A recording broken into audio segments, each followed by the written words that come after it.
So, Mike, you had some issues with Phil's last article. I don't know if I would call them issues. I just wanted some clarification. One thing that's really important to me when I talk about legacy is a lot of the conversations around like BNR philosophy and everything. They're really nuanced and everybody has slightly different opinions. So whenever you try and group things together or communicate them in that way, just making sure that when you have opinions that they're the same across the board to a lot of different things, and it's not just because it fits the narrative like right now versus other times, right? So a couple questions just to kind of frame it, right? So you grouped the BNRs into a couple of different like reasons for banning cards, right? Unfun.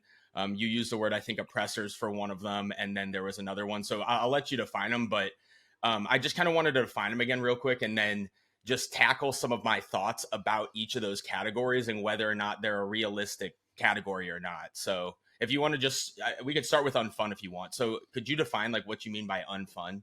Yeah, I'm happy to talk, like to just give like a brief explainer for each category, Yeah. because I think like the broader goal of that article beyond this one BNR is just for all future BNRs, for what you just said, for all of us to have an equivalent language that when we're talking to each other we know what we're talking about as to what an issue with a card might be, and then like have an agreement as to what the issues would be for rationales to ban a card. So like if I think there's an issue and you're like, well, it doesn't fit into any of these things that we would both mutually agree are rationales to ban something, then what are we even talking about? So like the for starting with Unfun is the community sentiment one. It's the one that doesn't necessarily put a card into the power level or offenders categories, which are more based in power level and win rate and such. Unfun is just a category where a plurality of the legacy community isn't enjoying their experience when this card or strategy is played against them, and they would just rather not have that experience as part of the format that they play. And typically, we see that with any cards that are like the Sowing Microspawn one is like the most glaringly obviously one from the recent times, where it was like never really cracked a threshold that would warrant a ban. Wasn't winning at a rate that would warrant a ban, but every time everybody sat across from it, everybody was just like, "This is miserable. Like, I don't want to play this anymore." And so that category just seemed like it, on its own, is worthwhile enough that both the community wants it banned and WotC is willing to take action against that kind of stuff. Yeah, so that I mean that makes sense to me. I think that the qualifier that I feel like should be there though is some sort of frequency qualifier, because one of the things with unfun is if I get blood mooned on turn one, that's pretty unfun. If I get chaliced on turn one on the draw and I didn't have a hand with forcible in it, it's pretty unfun, right? For Oh, a lot of situations. So I think, but that happens a lot more, which I think is interesting. The thing about oops, and again, I don't really have a problem. I don't have any stake in it if you ban oops, whatever. But my thought is, how do we make sure that it's not just a bunch of people screaming at losing to a deck? Why was Charbelcher fine for so long, right? Like, because it was not frequent enough for it to be a problem. I think too that a trap to get in with the stuff of like the world that we're in now and the context that we're in now and the things that are available to us now are different than any previous era of legacy. And I know because it's been coming up a lot with the Entomb conversation. I think Entomb isn't in the unfun bracket, though. I think Entomb is in the offender or I power level think bracket, oops which we'll is get the to. easiest one to discuss right now. The Yeah, for oops is sure. the easiest one to discuss for sure. And I think that like but the rationale for anything that has happened in the past, like if something was fine for however long, it's just sort of like the amorphous thing of like, well, yeah, at the context of a time was different. Maybe the tools were different. Maybe the top decks were different. Maybe the volume of play was different. But I agree that when it comes to unfun category, and uniquely the unfun category, it's the only one that is explicitly tied to play rate. If a deck just never shows up and it's not on anybody's radar, then nobody's not having any fun playing against it because they're not, right? But is 5% of a meta without a crazy win rate really enough to justify a? I don't know like if there's a percentage that is like for Sowing Michael Spawn got the axe and everybody was calling for it at 6%. Yeah. but like, is there a number threshold? I don't know what that is. Like, I think it would be cool if the community like agreed, if there was like a range that they're like, once it starts getting into, you know, one of like, if it's one in every 20 matches, if that's enough, okay, cool. I don't know what that number is. I don't know if there is a number. It might just be that like it is so souring to the experience that when it shows up, it just sours the entire like time that you sat down to play. You know, like if you run into a league and you run into it one time, it's like, well, now I just don't even want to be here for the rest of the league. Like, if that is enough, I'm not sure what the metric on play rate is for something like that. The qualifier for that should be much more organic though, because it's not. We don't really care about what is seeing a lot of play. We care about what is keeping people from showing up to tournaments, right? If the perception is that you're going to play against this deck X number of times in a big event and it's going to suck for you, so you stay home, I think that's where I'm at least personally speaking, as far as what determines whether or not a card or a combination of cards should leave the format.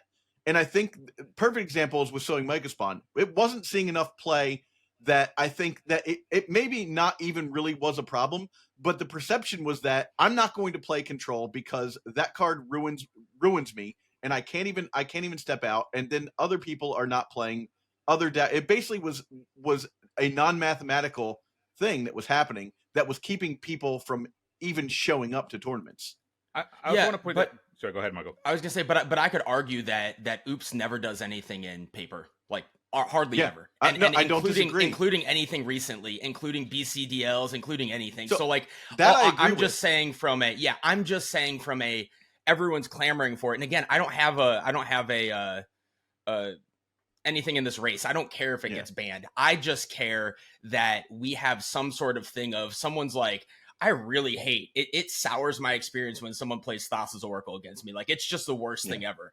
And what changes that from being okay and enough to ban, other than a bunch of people on Twitter or a bunch of people wherever? And again, it's not that that can't be a view of the community, but it just feels like there needs to be something else to keep that mindset in check, because I think you kind of get a herd mentality of, you start getting someone on board with it and everyone's like, yeah, this is kind of BS. And then everyone's like, and I think it can kind of ramp out of hand if there isn't something to say. Unfun needs something to say this is a reasonable. I think that like the pattern that has shown itself with cards that have been banned that I would categorize in the unfun category, things like stuff like Jataxian Probe I put in the unfun category. Sowing Microspawn right now it's Oops. I think also is the access to counterplay against those things, like the stuff that people usually like unfun when it comes to Blood Moons or Chalice of the Voids or things like that, where you would otherwise get locked in. It's like, oh well, I didn't have any fun playing this game. Like, there are measures and ways to combat those types of things. I think unfun pushes its rears its head into, okay, let's just get this shit out of the format if it's both unfun and there isn't reasonable ways to combat it. I think I want to piggyback onto what Mike was saying before, though. I think with the group on piling on of the internet, like if tomorrow we decide the three of us that Thawing Glaciers is not fun in the format and we need to see it banned, the real measure there is whether or not anybody else thinks that that's a case and piles on with us, right? Like, if there's nothing there, then yeah, no one's going to pile on. But that's what I'm talking about. But when you have people who think to the last match they played against Oops, it could have been 30 matches ago if they play in paper. It could have been whatever. But they're like, oh yeah, that kind of sucked. Yeah, well, that's where that perception comes in. Because it's so the always, perception versus reality of how often it's played or whatever. But no, I get that, and I think that ultimately, I'm not against banning unfun. And you're right, there is counterplay. But I would also say, like, Ozymandias is playing 4 black ley lines in his blue-black reanimator or tempo deck. Like, the question is also, like, what is reasonable counterplay versus not reasonable counterplay? In Vintage, people play like 10 Graveyard Hate sideboard cards because Bazaar is not going to get banned.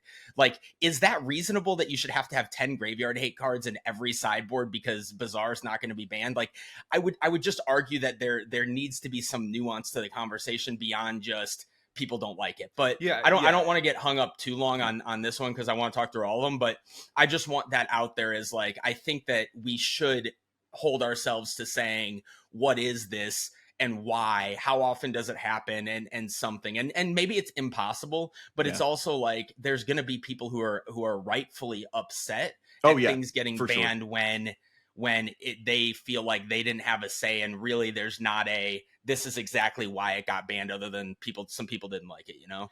This is Yeah, the I only think one that I just will like always stand on the hill of like the math doesn't mean anything, because it's just about feelings. Like if people feel that they hate seeing a card, they're just gonna always feel that way.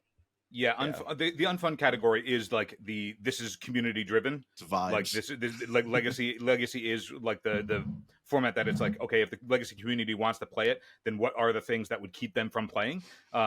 You know, like I think that the unfun category is the one that would require the most nuance of a conversation.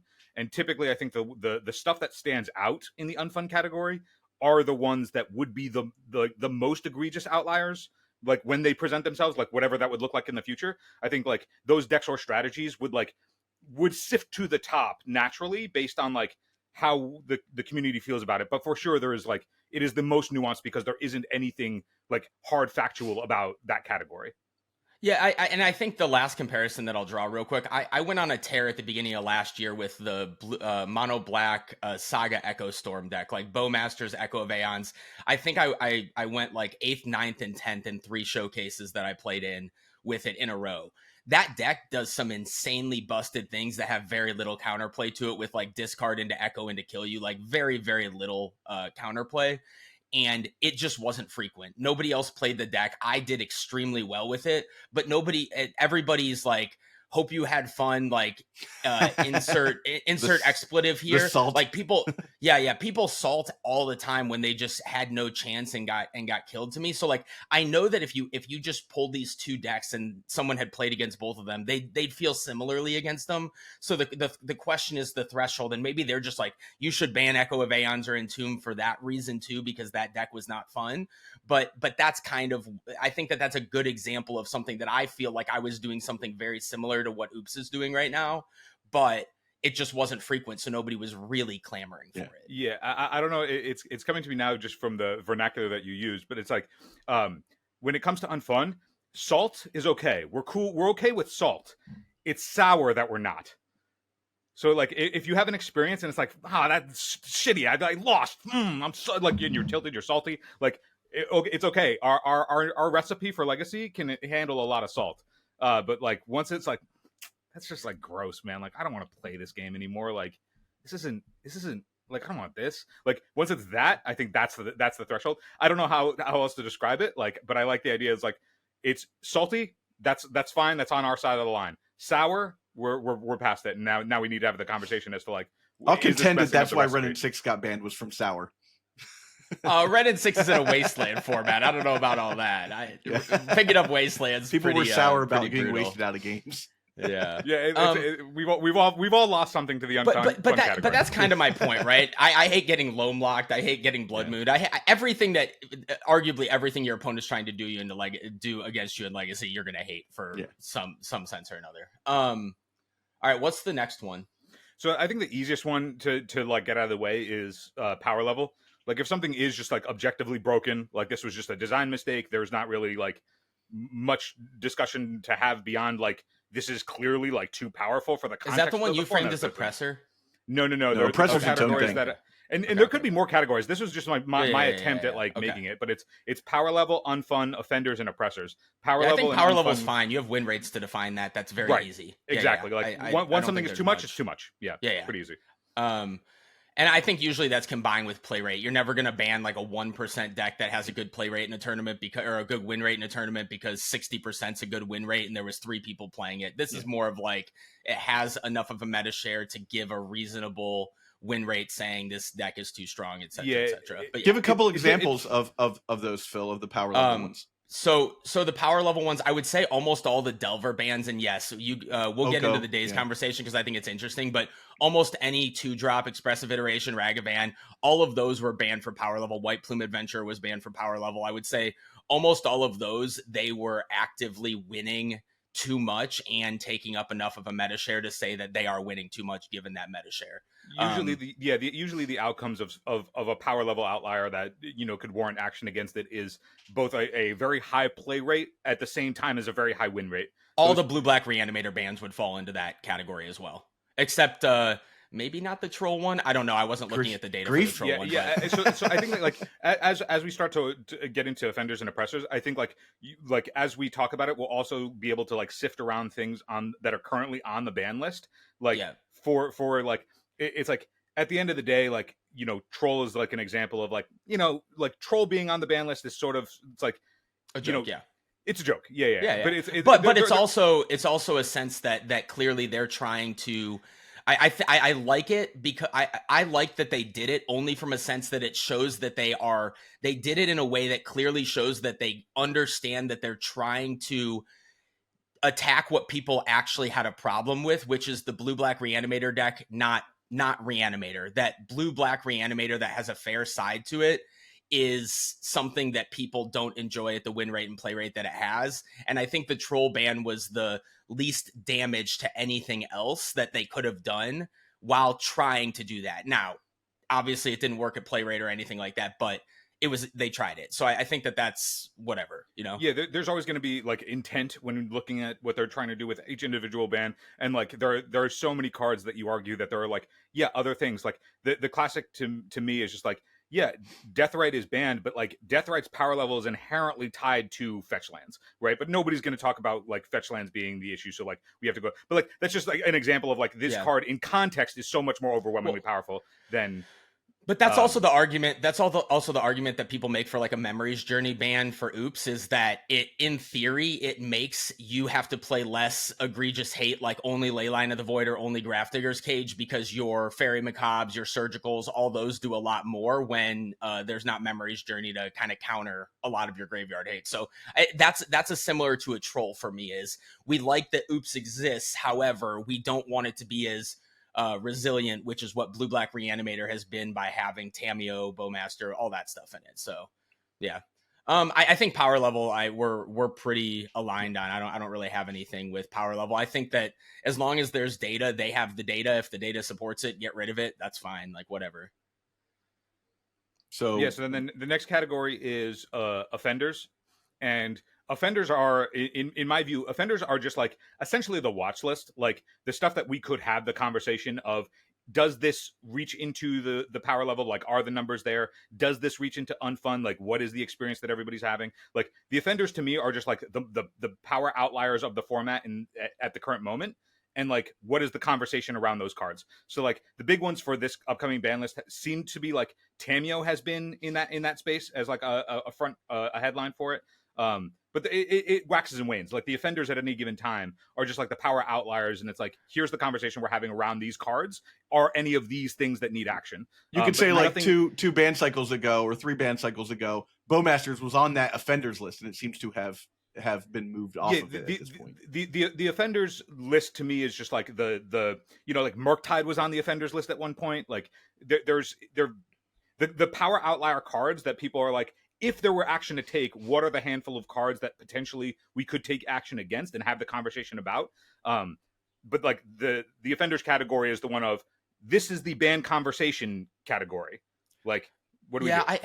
I feel like the problem I have with the offenders and when we go into the oppressors category, the problem I have with it is it feels like those are the best cards in whatever decks are at the top of the meta for the most part, and that I don't think at the rate that WotC's printing with Modern Horizons and everything that you're ever not gonna have cards. You could argue Broadside Bombardiers, you could argue the One Ring in Mono Red, right? If Mono Red was ever at the top, like the absolute top, both of those cards from a power level are just bar none above almost anything else you could be doing, right? You could argue in obviously the blue-black decks, Tameo. I think the argument for Tameo is that, again, banning Tameo, the blue-black decks are really that's their only other good one-drop, and it's what allows them to go bigger than the other tempo decks is having a card like Tameo. So if you're just trying to take it down a notch, like that's kind of why they're talking about it, i.e. every other ban they've done to the blue-black reanimator deck. But I think that when you're talking about the ones that are on the watch list, you're always going to look at what are the most powerful cards in the decks that are doing well. If Beanstalk Control was good, you would be looking it up the Beanstalk.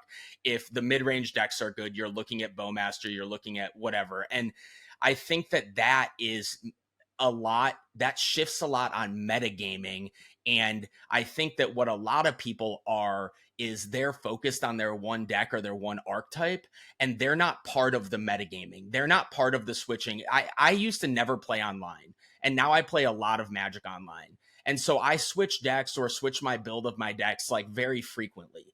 And part of that is understanding what's at the top of the meta and what's good and defining all of these good cards. If you're playing Nadu and everybody starts playing Blood Moon, Nadu's still just as egregious as it is in general from a power level or whatever you want to say, but you're going to lose a lot if everybody's playing Blood Moons against you. So I think that it's this is such a category that's going to shift so much that if you ban at any given time on this category or are looking to ban, you could be shooting at something that's not really a problem. It's just something that is either at the top of the rock, paper, scissors, hasn't been solved yet, one or the other. And I don't think that when you look at it this way and how fast WotC's printing, MH, all that, I just think you're always going to have these cards. So it's, to me, it's not a super good way to look at it because you're going to be attacking ghosts for years and years every BNR. What this is making me realize is that like it's fun to have this follow up on an article, because like in my head I'm like, wait, hold on, what do you mean? Because in my mind that I should probably essentially errata that like the actual things that you would ban are because they have moved into the power level bucket or the unfun bucket. The offenders and oppressors are the tier below of like, here are the things that that are in the conversation to say, have they moved into those two upper categories that we would then say we need action against this thing. So like the stuff that are in the offenders category, they're not stuff that's like, oh, all of this needs to go. It's the ones that are like closest to the line of unfun or power level that then would need to we would want action against. But when you do your videos, and you ask different people what they want banned and everything like that, they're always clamoring for all these cards. So clearly it's not in the sense of that, like, yes, if there was thresholds on everything for how you ban, clear black and white thresholds for how you do banning, I would agree. But I think that because of the way that it's done right now, someone's losing a lot at their local because this deck's popping up. Someone's losing a lot online because everyone's copy pasting the last challenge winning deck and it's roasting everybody.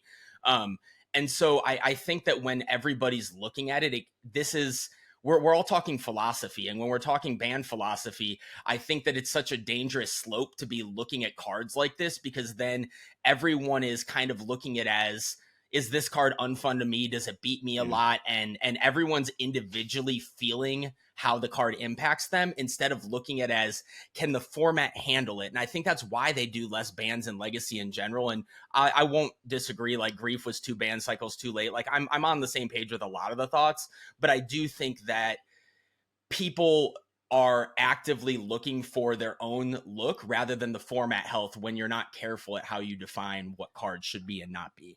Yeah, I think that the majority of the players that are thinking deeply enough to then want to either make content or like hop on the channel with us, or like, you know, you hop on the episode with us, that like they think contextually enough outside of only their experience. And even if there are you know, a couple of people that only are looking at their experience, it's like sort of easy to tell that they're only looking at it through their experience. I think that like there is the community at large, or the majority of the community at large, has like the maturity to be able to see beyond their own experience. Like, you know, when you were just saying like, yeah, I lose to Blood Moon, but like you're also like aware that it's like, yeah, Blood Moon's not the thing that, you know, we're looking to go, even though like it was unfun for me in that context. Like I think that there is nuance to be had there, but I think that there's a level of credit that we have to assume that the community would have, given that we don't have a specific philosophy from WotC. Like at the end of the day, you sift down this conversation to, it is, what is the philosophy of Legacy that would call for action against cards or not? And if WotC is going to continue to forever be amorphous about that, then it's like, what can we as the community sort of get to that would then make it so it's easier for us to like talk about what is worthwhile to take action against or not. But I think inherent in that, there has to be like the unspoken like community contract of like, I'm looking beyond just myself and my own experience. I'm looking at large, like, is this only sour to me and nobody else? Like, when psychic, like the thing that you're making me think of is when everybody was calling for Psychic Frog. I just did not have the same experience with Psychic Frog. Right. I was a shit pile of white cards player, and so like I never had the problem with you had 8 removal spells for it. Or yeah, everybody complaining about white with Psychic Frog. I was like, I am way off on the other side. Like I don't think that card's an issue at all. No, that's but I recognized that everybody else was like, this is an issue, this is a problem, Phil. And I'm like, okay, well, I'm not experiencing it, but I trust everybody else to understand why that an action would be taken against something. That's actually bringing up that point about the people who are like, I want this because it's at my local or whatever on the ban and restricted video that we do, the community video.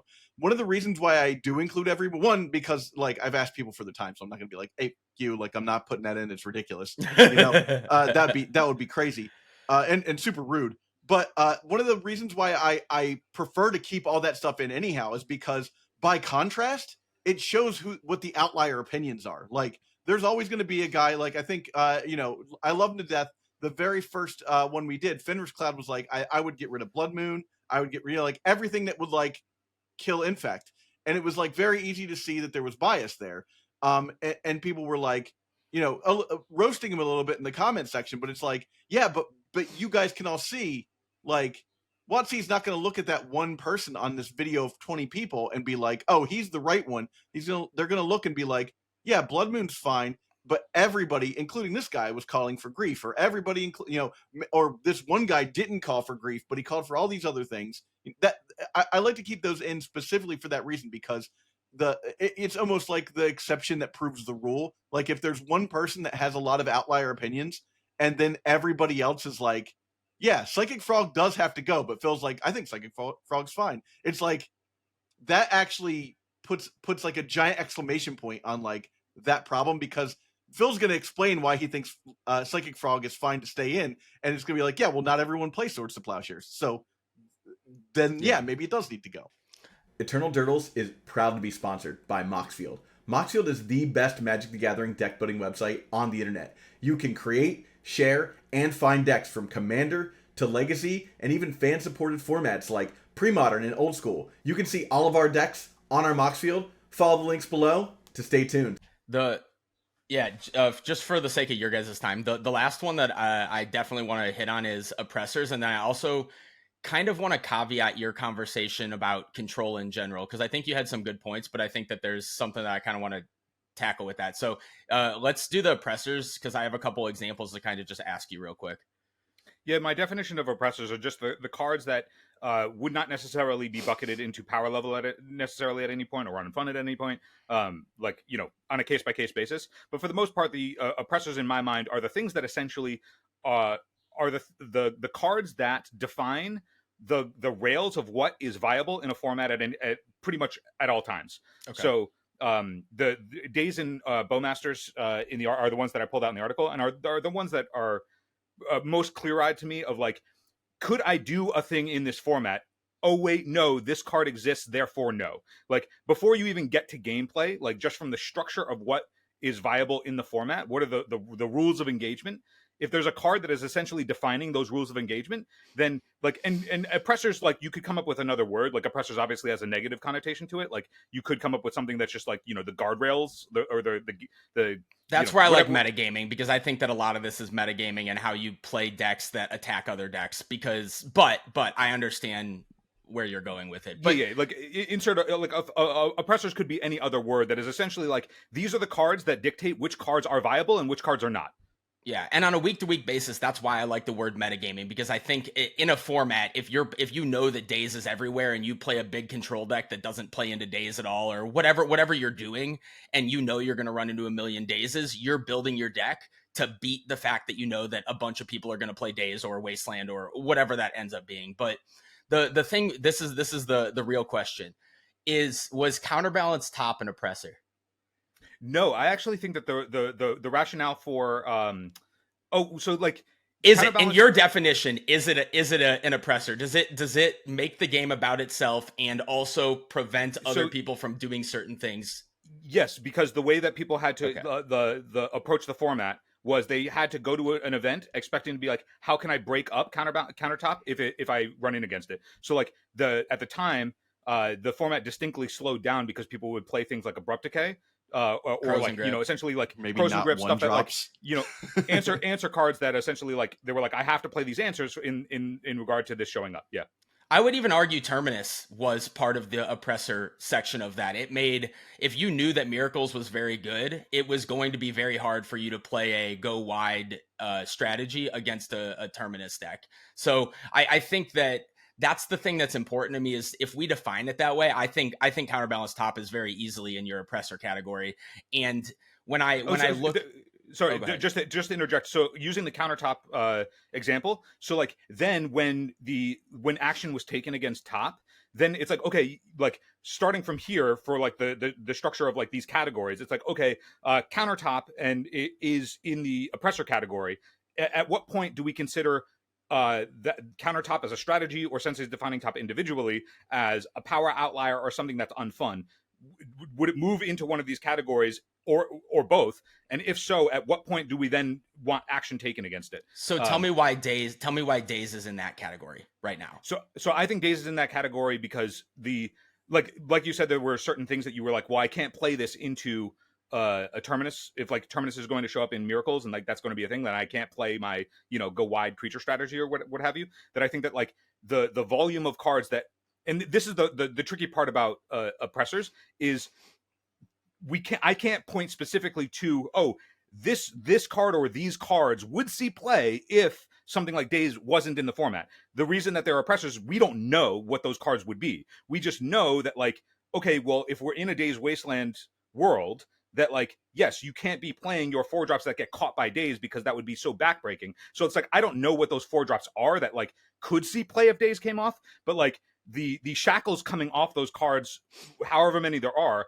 to some extent would be like significantly loosened if Daze wasn't there as like a choice that's keeping them on the shelves to begin with. So you are saying that you want and you're willing to have a potential format where people are jamming show and tell with 1 force backup instead of thinking about playing around Daze, where people are jamming stock up for card value into no Dazes when someone taps out for their threat, where people are jamming the 1 rings with no fear of Daze at all. Like I would argue that Daze is not just a pillar of the format, but that Daze also keeps the format in a place where people have to think about how they play. And I would argue Bowmaster is very similar in that sense.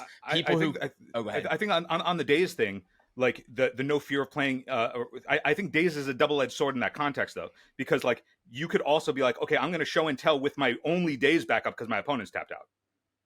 Like I'm going to cast the show and tell backed by Daze. Yeah, but it also, or I'm going to cast this show and tell, or I'm going to cast this card. Am I willing to play into a Daze here or not, whether they have it or not? Ghost Dazes, if you will, where they're sitting in the sideboard of the tempo mirrors or whatever, one of the most interesting things of, did they board out their Dazes? Are their Dazes there? When you're thought seizing someone and not taking their 3-drop, that's saying that you have a Daze in your hand, probably, right? But then you don't have the Daze and you just took that, you didn't take the 3-drop because you know they're going to respect and not play around the Daze. So I think there's a lot that goes into that, but for sure. I think that like the other thing to keep in mind when talking about like those circumstances is also, if Daze weren't there, what are alternatives that might see play instead? Easiest one, just for conversation's sake right now, is like, okay, Spell Pierce. It's like, I can hold up Pierce even if I don't have it, and make that show and tell player be like, do I want to jam this thing into Pierce right now? Now, that's different than me still being able to take action and then also threaten Daze without having to actually do anything. Like, the onus for you to have to think about as the show and tell player, do I jam into this Daze? Well, that's just on you on vibes, right? Where it's like, if I'm conveying information, even if I don't have the Pierce, I can represent the Pierce and make you think about it. And then you'd be like, I don't think this guy actually has it. I think he's bluffing it. And like, I think that like the opening up of like, well, Daze is just the best at the thing because Daze doesn't have the cost of like you not being able to act otherwise. But it's like, if I have this Ponder or this Pierce, and or I have Ponder, but I know I'm going up against combo and I want them to think about Pierce, then I'm like, okay, maybe I don't cast this Ponder because I want to represent Pierce. And then I'm like, well, at that point, then also you're going into like, okay, well, if I need to represent Pierce, like all of these games, like Ponder is like starting to fall off in terms of like when I can actually use it. Like maybe I want to change this to an instant speed cantrip or something. Like, you know, when we saw in Vintage when they started playing Lorien Revealed Mm-hmm. and to work with Urza Saga, it's like they were like, yeah, you can't, like, Ponder's too slow. Like we have to, even though Ponder came unrestricted, like we can't tap out for Ponder. We got to fix our mana. We got to go Lorien Revealed. I think that, like, we also don't know in the world of, like, without Daze, what are then the alternatives that people use to like fill that gap, and then what does that format look like in terms of, like, information sharing and changing behavior. I'm not saying that that's necessarily good, bad, worse, or better than what Daze is now, but, like, it's rare that we have the conversation of what does the world look like without something like Daze, because we only hear about, like, the benefits that Daze is bringing, and I'm thinking that, like, there are benefits to a world without Daze. We just don't know what that is because we've never lived in it. But I guess at the end of the day, my big argument is we're printing all these MH cards, and without Daze, you're gonna do a lot more heavy banning of MH cards, like even more than you're already doing right now. Even though now you're only really banning, not only, but you're mostly banning the ones that are like enforced by Daze. Whereas without it, you would be banning all the ones that can't be kept in check without a card like Daze in the format, where all these 2-3 mana spells, you're slamming Okos into Renin 6s into all these things because you're trying not to ban, and everybody's just, like, I feel like people are playing even more pod racing at each other of just slamming MH cards because the format's not held back by the fact that it's expensive and it's hard to tap out for these broken cards because there's a cost to doing so. But I think, oh, go ahead.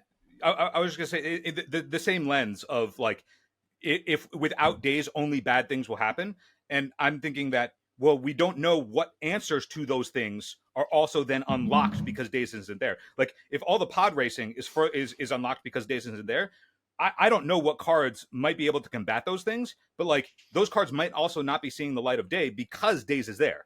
But at the same time, the decks that have good matchups against the Daze decks are typically the ones that go bigger than Daze, right? So in theory, the control decks, if you will, of the format would be the ones that can still play Spell Pierces and stuff like that, and they should be playing them to answer the same cards that they're not playing Daze to answer.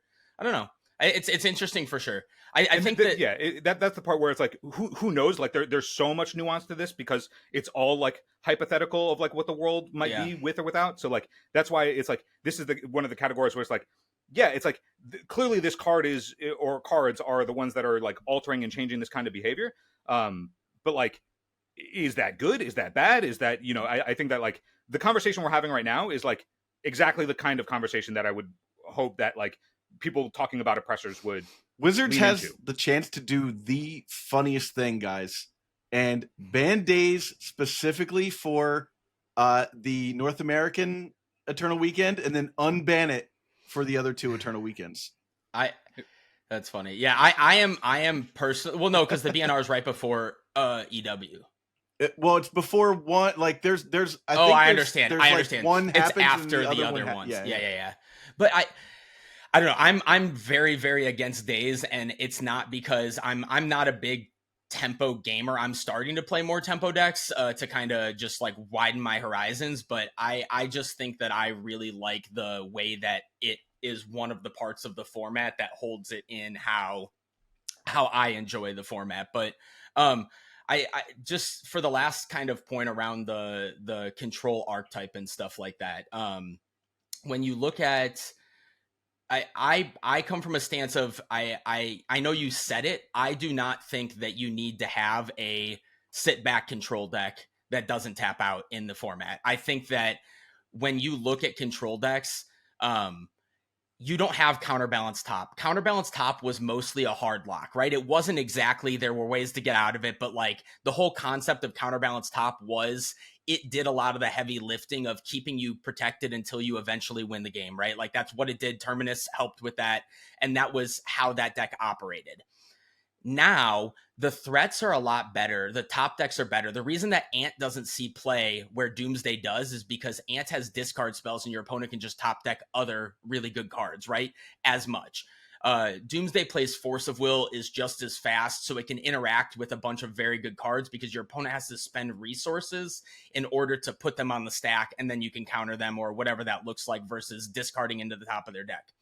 When you look at control decks, you do not have a way to completely lock up the game right now. There's not a great way, and I don't know that I see that ever coming back where you have a good way to lock up a game. So if you don't have a good way to lock up a game like you used to have, in theory, having a proactive win condition in it, whether it's Murktide, whether it's Uro, whether it's a fast fourth Aerlingus, whatever it is, there needs to be something proactive in control decks, in my opinion, because the format is getting more powerful and you do not have the tools to do that. And I don't think it's reasonable to expect or want a control deck that exists that has all of the tools, because if you think of how strong all the threats are, if you could handle everything all the time, I think that sounds like a pretty miserable control deck. Or if you have the ability to handle everything and lock your opponents, that sounds pretty abysmal to me. So I'm interested to hear your take, because that's my perspective of control.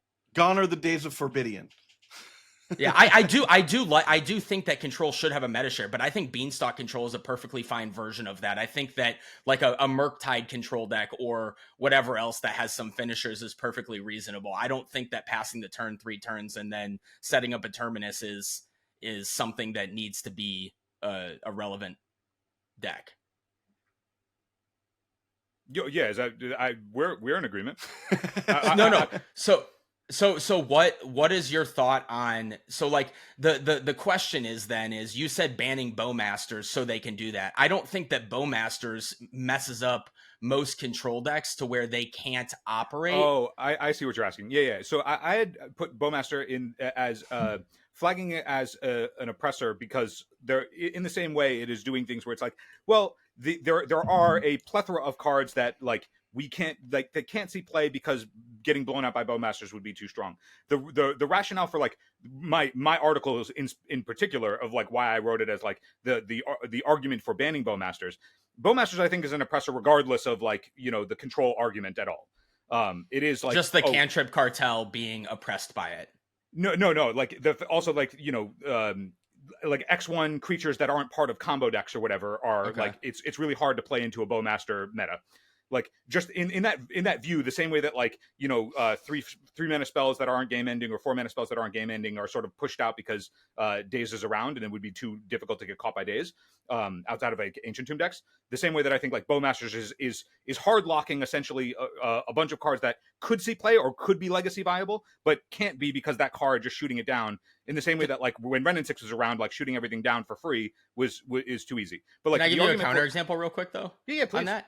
So the red, white, or Mardu energy deck plays a lot of X1s in it, and that deck destroys the blue black tempo decks with Bowmaster. It's a very good matchup for them, and they play the pride. They play all those 1-drops, the energy deck, and the only X1 in that deck, the only X1 is exactly Ocelot Pride, right? Well, all the cats that all the things make and everything like that, right? Like, well, and it Johnny also blocks. Johnny flips into the Planeswalker. Yeah.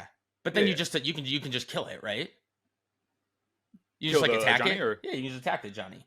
Like Bowmaster against an aggressive. I guess my argument, like, or my thought of what you're saying is like Bowmaster into an Ocelot's Pride plus creating 2 blockers, in theory, should oppress a deck that's trying to do what that deck's trying to do, right? I haven't played the energy deck, but from seeing it at least in modern shells, it's like the game plan of that deck isn't like individually on an Ocelot Pride. Like Guide of Souls is a 1/2, a Johnny, which is the critical part of that card, flipping into a creature is a 1/2. That explicitly wants another cat to die. So like the context of a Johnny with the Ocelot Pride, it's like the Ajani is essentially the counterplay where it's both not soft to Bowmaster, and then also if you kill the cat, then it flips into the thing. Yeah. I guess you're just also playing other things, right? Those decks are playing 4 Fatal pushing them, the ones that are playing Bowmaster at the same time. So I don't know. Maybe it's not a great like comparison. It just felt like Bowmaster should be good against a deck like that. I think that like something contextually is like, you know that when Guide of Souls was designed in Modern Horizons, like it is a 1/2, and that it being a 1/2 is a nod to Bowmaster. Like when they're printing cards, like when they printed the Delighted Halfling in the same set as Orcus Bowmasters, it's because they didn't want it to die to Orcus Bowmasters. You know, like I do agree. I do agree that it's very clear they're printing cards to play around cards that they've printed for sure. I think so it's like go ahead. Two things bear mentioning here, and I know Mike knows this, but I think that it bears mentioning for anybody watching this, is that Phil's take here isn't just to defend the specific deck that only he plays, right? Like Miracles as a deck, right? But I think that what's getting lost in the sauce here is that a Bowmaster's on the board. Generally, the decks that would be playing those cards, the Cantrip Cartel cards, are using them to find the cards to get rid of Bowmasters. They cannot do that with Bowmasters on the board. So it makes that oppressive. That I'm not saying that's good or bad. I'm just saying that if I can't brainstorm to find my Fatal Push or to find my Swords to Plowshares or whatever, I'm being put out of the game. I think that a card like that would be fine if it didn't target selection and it targeted like oppressive, like overreaching card draw.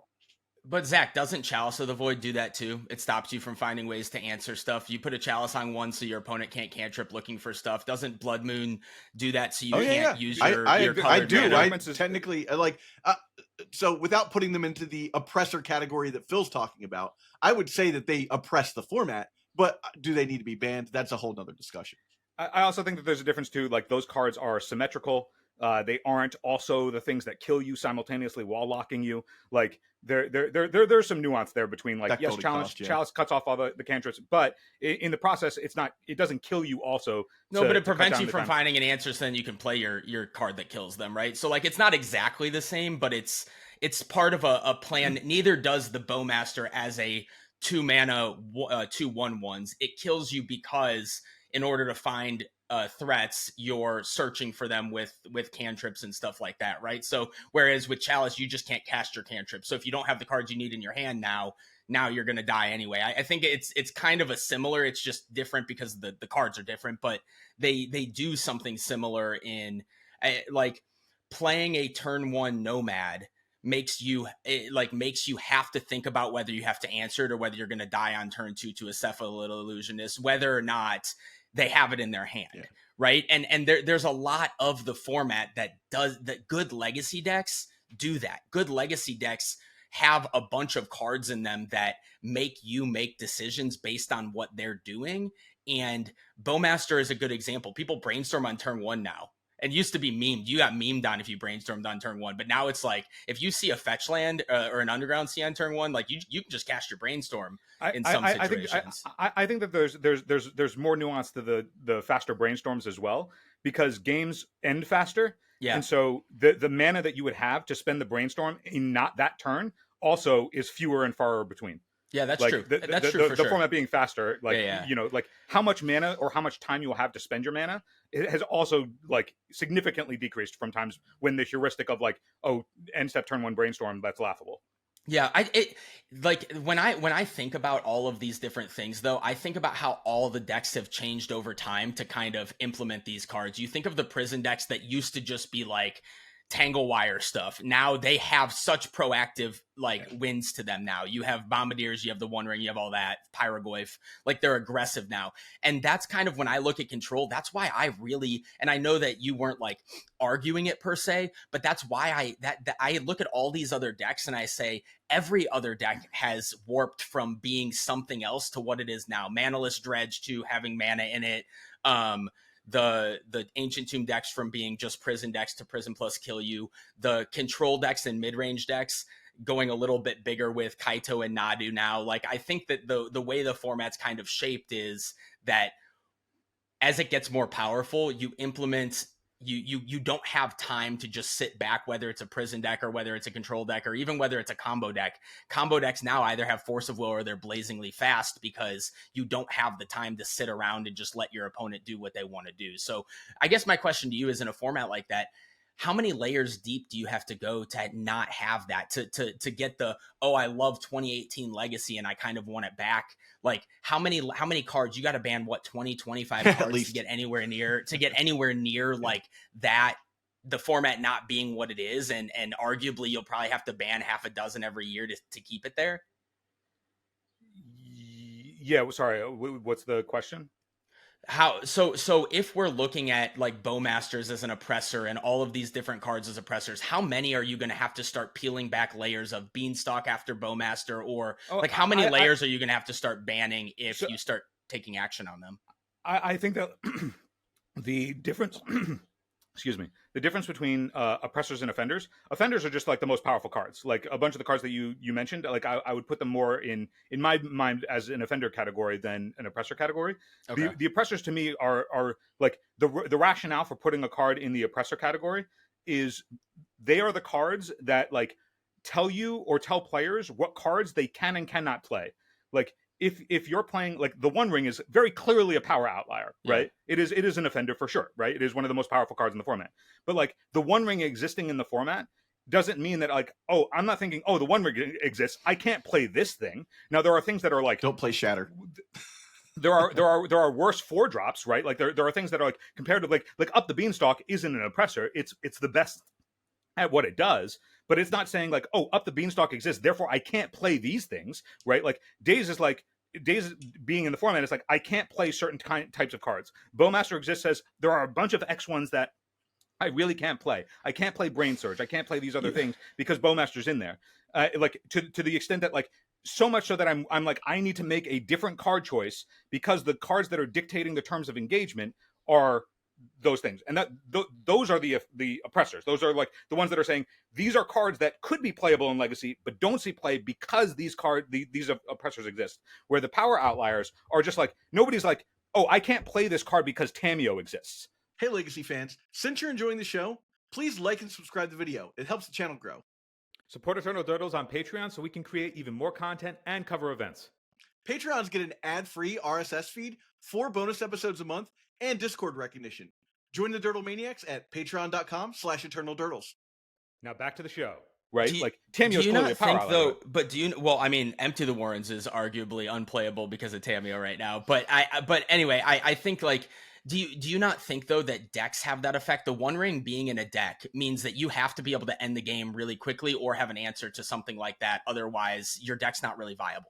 Like, yeah, that's the like fighting on the hyperbaric chamber on Mars situation that Legacy's been in, where like every deck has been tuned to kill to the nth degree.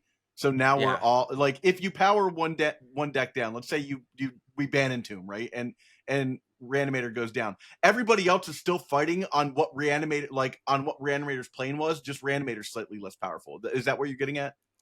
Yeah, it's that, and so that's when we talk about the oppressors and all these different cards, I feel like there's a lot of decks that would fall into the category of what you're talking about, of making it you can't play certain things because of what the decks do. I get that the cards are there, but my question just becomes, if you ban Bowmaster, does it not just create other problems that aren't there now? And how many layers deep do you have to go where you're just creating other oppressors because people can't keep up with what the format looks like every time you do that?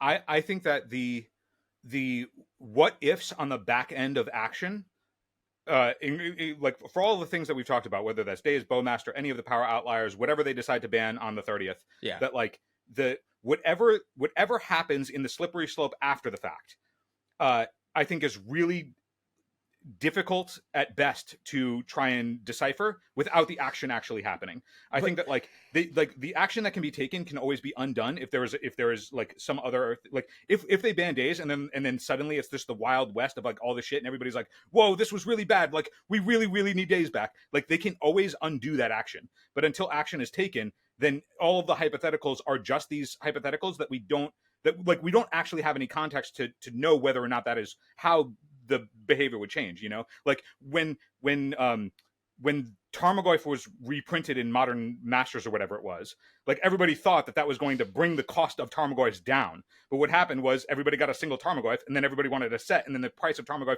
increased with a reprint, right? Yeah. Like, but nobody foresaw Tarmogoyf's price going up with a reprint. Yeah. I guess the question to Zach though was, Zach, my question for you is, you voiced an opinion that it's, when are we going to see a clean BNR?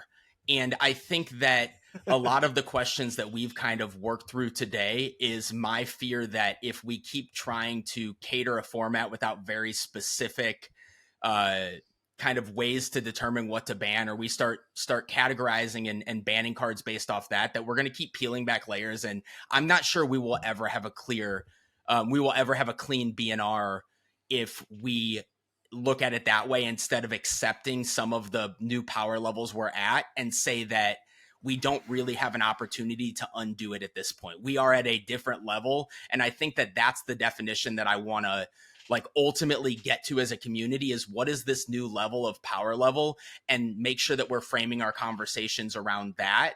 Because otherwise, when you start banning these different cards that I don't disagree are power outliers, like more powerful than other things, oppressive in certain ways, like I won't disagree with any of that, but I just think it's a new standard that we're in. And I think if you hit one at a time, you're never going to end. Every BNR, you're just going to shift it to the next one down and the next one down, versus being content with where we're at. So okay, so I have a question to your question. Is the goal to have a clean BNR? It's not, right? Like, who cares if they have a BNR every 3 months? Like that takes something off. I'm 100% fine with that as long as the format's healthy. Yeah, I don't know that the goal is to have a clean BNR, but I think the goal is not to be wondering every single thing, how they're going to make a decision of what they're going to ban, and then have to act around that. I think that there should be, like, a good example is Thassa's Oracle's not banned. People don't like Thassa's Oracle. I'm pretty confident at this point that unless something weird happens, they're not going to ban Thassa's Oracle for whatever reason, right? Unless like it becomes too powerful. So but that's my thing, is a clean BNR. If we start banning cards like this, it's just going to be a cycle of you peel back one layer, then the next, because they're going to keep printing cards. So you get Bowmaster, next time you're going to want Ring, next time you're going to want something else. Yeah, I think the concept of a clean BNR to me is like, it's a great question to ask somebody, but in practice, like I personally don't care if we ever see a clean BNR. What I do care about is the health of the format and the perception of players towards that format. If the perception of players is that I can't build a deck because I don't know if they're going to ban my card next time around, that's also not great too, right? Yeah. So what I would like to see, and I think this is Phil's opinion too, is take a big swing, take some risks. If things don't work out, unban the things that we didn't need to ban, and then I think that will lead to a clean BNR eventually. But Phil, you're about to say something. Well, I was just going to say that, like, what Michael, what you're asking for, like, I think like that my goal with these categories and hopefully the evolution of them, and like, you know, you giving your input and other people giving their input, is like essentially like a means by which we can get to that point, right? Like if there's a list of things like in the offender and oppressor categories that nobody, like, that we don't collectively think are power outliers or unfun like experiences, to the point that, like, you know, the majority of players don't want them around, like the list of offenders and oppressors can be as long and deep as it goes. Like if it doesn't go into the categories that would take action against, and part of that is because we don't have a definitive thing to like determine what cards or what things cause action to be taken against them. You know, like every time WotC bans something, they just come up with a different reason that they decided to do it.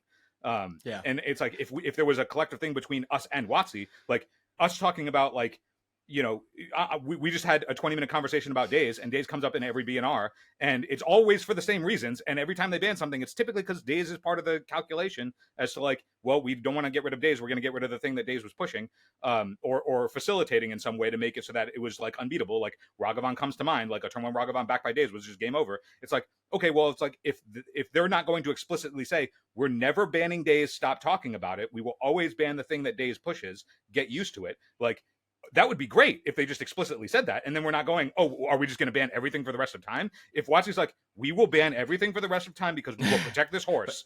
Like, if they said that would be awesome, because then we would never go. But I feel like they mostly have, though, right? But like, mostly, I mean, by how they've taken action. But that's for the thing. So long. Mostly isn't definitively, and it means that, like, because they have given us they have like shown us a pattern.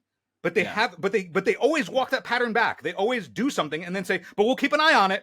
We'll keep a check on it. You know what I mean? Like the terms of managing expectation is continuously failed by them. So to the point where we have episodes like this.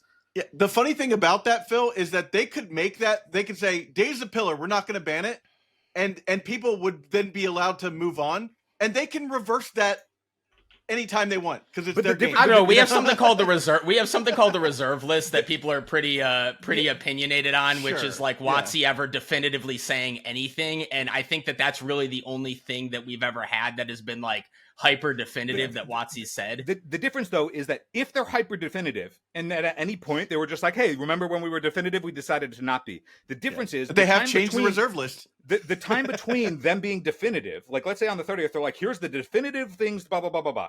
And then, 2 years from now, they're like, hey, so we were definitive about that, but context has changed and we decided to not be definitive about it anymore. But when's the date? And is it really definitive if there's a date? Like, but like, is it actually definitive? I'm saying that the difference between them being definitive is then we aren't thinking about what are the possibilities in between. No, we are because you just said it could change in 2 years. It could change in a year and a half. It could change right before. Saying if they decide to change it, but we don't have to be under the presumption that they would just lie to us. Right, like if they're like, here are the things that we determined to be the reasons why we will ban something definitively, specifically. Here are the things we will never touch. We will never touch these cards. If at any point they decide in the future to change that, we're not going to be going in the interim time thinking, well, guys, what if we should live in fear that they lied to us this whole time until they do it the first time. We would until they do it the first time. But like the conversations of like, okay, we will never ban Daze. Okay, then it is always going to be the thing that Daze is pushing. And we can all say like, well, they're not going to get rid of Daze. We can all agree that this is the thing that's going to go, and then that makes the lead up to these BNRs a lot less like what should it be. Like so much of the conversation is what should Legacy look like, and if they say here's what we think Legacy should look like always, then we won't have the entrance into it. And part of that is, and the reason that I'm bringing this up towards the end of the episode right now is when you were asking about like what control should look like. My impetus initially for writing this article with the categories for us to define what everything is because it felt like when I was getting all these articles from people and over the last several BNRs where we've been doing all these episodes, getting all this feedback, everybody had this sense of like, well, we got to boon control. Control's 12% of the meta. It's 13% of the meta. Like we got to bring control back into the metagame. It's like, okay, well, if we're on the assumption that control should have a cut of the metagame, then it became everybody's idea of what control was different. There was no defined what is control. Like me trying to define control in that article was just a means of trying to be like, hey, this is what we're doing. This is what control means. And then therefore, if we want to boon that thing that we're all fighting for, we all have an understanding of what the target of that booning is. So like if it's your version of like, yeah, you got to be more proactive control, cool. Like, great. That's that. Like, if we all agree, then like me talking about enduring control is just that's not what we're talking about. I get that this is a semantics thing, but if everybody's fighting for something or trying to get to a goal of something, and we are talking in like control means something different to every single person, then we're gonna have different ideas of how to get there. Yeah, and and that's why ultimately my last kind of point is just that I have been a lot happier now that I've been trying to look at everything as a metagame option and then say statistics will tell me or will tell WotC if decks are too good. I'm gonna play what I think can beat whatever else. So maybe I'm in a privileged position of I play a lot of Magic Online so I can switch decks and stuff like that. But I look at everything as like, if I can shift week to week and attack all these cards that people are talking about not liking to play against or whatever, or I can build a deck that can beat that, then I think it's just a slippery slope of making sure that there's something that backs these decisions rather than just some people playing decks that they've played forever that can't beat a certain card or whatever that sounds like. But yeah. So this is going to go live on Monday at 8 o'clock, probably before the ban and restricted announcement happens. And famously, Michael, you were not on the community episode. Do you want to take a swing? Just some guesses. Yeah. What do you think WotC will do? I think that Spy will get banned for the same reason Myco spawned. Like, I think they will ban something from Oops, whether it's one Spy or both. I think that they will... The reason I think they'll ban Entomb is because I think that there's a BNR right before Eternal Weekend, but they never take action right that close to those big tournaments. So I think Entomb could go because they're going to be afraid to miss this time on the blue-black menace, if you will, that's been around. So I would be surprised if Entomb doesn't go. I think Tameo's the third card. The question is whether they think Tameo's enough of a hit to risk not banning Entomb from that perspective. Because I think that Tameo is the card that makes blue-black better than blue-red right now. I think that Tameo is is very good, and I think Tamiyo is the frog of that deck. That if you wanted to just take a poke at blue black tempo and blue black reanimator, that Tamiyo is the card that could go, because Underground Sea is very overplayed right now, and so I think that could happen. I personally think that they should run a no changes, but that's just me. I think that I could understand taking something from blue black reanimator. I don't want it to be Entomb. So if you were bending my arm, I would say take Tamiyo, because I think that that's still defining and continuing to do what they're trying to do and make it successful. I don't know. All right. Well, everyone will see in about 3 hours. Michael, thank you again for being on. This was a blast. Yeah, absolutely. Thank you. Have a good one. Hey, if you enjoyed this episode, hit the subscribe button. It grows the legacy content ecosystem we all love by relaying to the platform that you are part of our passionate community. And to go even further, click the links for subscription or to support directly via Patreon to help us create more content for you. Patreon supporters get 4 exclusive extra episodes per month. If you're listening on an audio platform, head over to patreon.com/eternaldurdles. Thanks so much for your support. We'll see you in the next one.